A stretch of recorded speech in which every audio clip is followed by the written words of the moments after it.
they always tell me, slow down, slow down. You're doing too many things. You're doing so many things. You're putting on so many hats.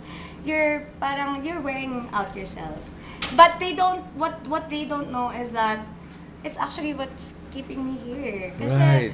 parang it's giving me things to live for, Right. more meaning in my days. Yeah. Kasi, syempre, may sakit kasi ako. Right. And I think I've spoken about this in another podcast. But of course, I won't expect everyone to watch Yeah. that, right? Or to have watched that, or to have read an article about my health condition. So, So what is your health condition? yeah, I have esophageal cancer. Which is? So that's originating from my suicide. Yeah, I tried to take my own life when I was 15. Oh wow. Okay. How old are you now? If you don't mind me I'm asking. 33. I'm 33. Okay, so it started because of that. Yeah. O, tapos? Parang hindi siya yung parang, okay, may sakit siya, ganun. So, it came from my surgeries. So, Kasi- I drank something, What did you drink? liquid sosa. Oh my gosh. So, Okay. if you know what that is, that's something, It's a nakakatunaw siya. declogger. That's Yeah. insane. So, Yeah. nakakatunaw siya even ng buto ng chicken. Ganun Ganun pala. siya, Oh ganun my siya God. kalakas. Okay, so ininom mo. Ininom ko siya, and actually it's a miracle that I can still talk. It's supposed to melt my voice. Yeah, my everything, voice the box, yeah, everything, yeah. yes. Actually, when I did that, my face was burnt. Everything was burnt. Ang init pala nun. Oh my God. Okay, and then obviously diretso kang ER. Oh, ano na, everything was like, there was blood everywhere, and I could tell that di ako makalunok. Like, Yeah. it's hard for me to like Yeah. breathe and then swallow and everything. And when I was in the ER na, the doctors didn't know what to do. And because we lived in Valenzuela. Right. Okay. And pinakamalapit ng hospital sa school namin was just like a tiny, parang clinic. It's not even like a hospital, Okay. but ER and then there. And it took a while, like 3 hours for me to be attended to. And by that time, nagdikit-dikit na yung mga ano ko. Okay. Yeah. But were you afraid? I was more scared of my mom. Okay, because I was more scared of my mom in a sense like she's gonna get mad, like, ang tanga-tanga mo, anong ginawa mo, parang gano'n. Because I grew up in a household where parang ginawa pagalitan. Yes. Black sheep eh. Yes. Rebelde kasi ako, sutil ako, ang dami ko, makulit ako. black sheep din ako. Yeah. Pang ilang ka? Pangalawa. Like Ilan second, kayo? middle. 3 girls. Ah, so wala kang kuya Wala pala. talaga. Ako yun. Ako yung parang lalaki sa amin. Right, okay. Okay. So, after, then you survived that. Well, yes. Pero it was a long battle. And I guess what happened was, I just basically told my mom, let's stop going to the hospital. Hindi ko na, like, ayoko na. Ayoko na yung pakiramdam na balik tayo ng balik doon. And for a while, actually, I could only drink liquids. I couldn't Okay. eat at all. So Okay. I was so skinny. If Right. if people think that I'm skinny now, I'm by far skinnier when I was younger. Right. Especially after I got out of the hospital, to the point na may intralipids ako. So kulang na yung nutrition ko Yeah, eh. of course, because at the developmental age of 15, hindi ka makakain. So, yes. obviously, oo. So, kulang lahat. Right. Ano pa yun? Parang formative years ko pa siya, Exactly. di ba? Okay. So, sige, I'll ask lang, for the sake of the people that maybe some are going through depression or suicidal, I wanna ask, and people that don't understand this, ano yung reason mo why you wanted to commit suicide? That you actually tried it? Yeah.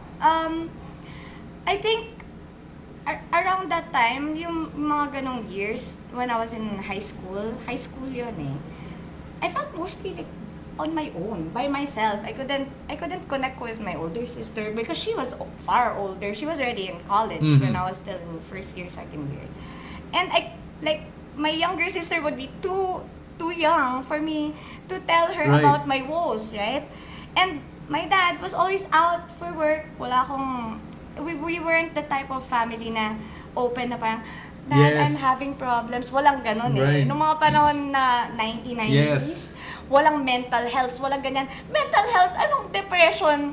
Like, arte lang yan. Yeah. Yung mga ganong area. Yes, Walang oo. ganon. It didn't exist before. So, pag parang may dinadamdam ka, hindi yan valid kasi nag-aaral ka. You're more than blessed. You're Right. less than any other Parang kids there. wala kang Diba? karapatan to Yes, feel the oo. emotions or to be upset or sad or... Kasi swerte ka, may Mm. bahay ka, kumakain ka 3 beses sa isang tatlong beses Yes. sa isang araw at nag-aaral ka, may baon ka ganyan. So parang at that time parang I thought that was love when you're being provided those Mm. things. Because in our household walang I love you. Oh, Yeah, ingat ka yeah, lang. yeah. That's when it struck me when I went to my schoolmate's birthday party. And I super remember we were eating and then grabe sa kanya yung pag-alaga ng mom niya. It was very vocal and like Right. everything and then the gift na happy birthday ganyan. I didn't have that because parang I guess my mom didn't know how to raise us kasi yeah. You know, speaking of raising families, I always find nga na parang it's weird for me na to be a doctor, you need 10 to 20 years education and then residency. To be an architect, you need that. And why is that? Because a person's life is in your hands. Yeah. Pero for a parent, walang Wala tayong textbook, walang lessons, walang Yeah. support. And yet, a person's life is in your Is hands. in your hands. And Diba? let me just add to that. My mom's mom was like a mahjong, a gambling addict. Ay, And okay. grew up in Malabon. Yeah, that- In a very small house. Didn't really send her to school. Parang, bahala ka na dyan. So my mom raised herself. Right. And like naghugas siya ng pinggan sa Philippine Rabbit to put herself to school. And then when she was in college, she met my dad. My dad was already a lawyer when she met my mom. When he met my mom. Okay. Wow, okay. Yeah. So, okay, fast forward tayo. So, when did you... So, after you tried to... You drink that liquid salsa and then you survived. You were okay, obviously, and you started to see yourself. When did this cancer appear and when did you first find out? Actually, right after the second surgery that we've been trying to...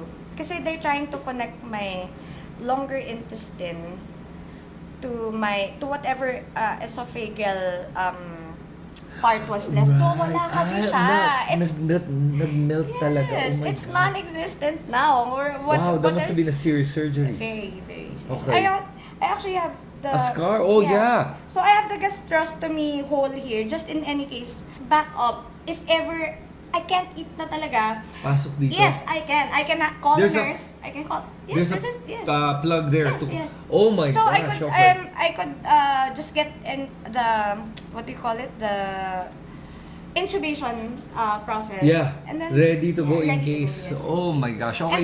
And by the way, that's not painful. It's really painful when that happens. Kasi, when they have to open it up. Of course, they're gonna open kasi, right inside. oo, Eh. yeah. Oh. So, nandyan lang siya. My gosh. Para may backup lang. Kasi better na meron Kaysa yung wala. wala. Kasi Tapos- magugutom ako. Yeah. Oh. And I wouldn't live with just water. Yeah, of course. Wow.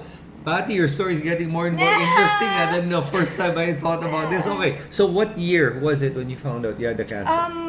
We found out that there's a possibility that would happen after the second operation, Which is?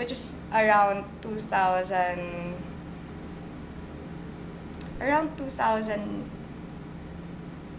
I know 2009 actually. 2009. Wow. Ang tagal na. There's a possibility that it's gonna build.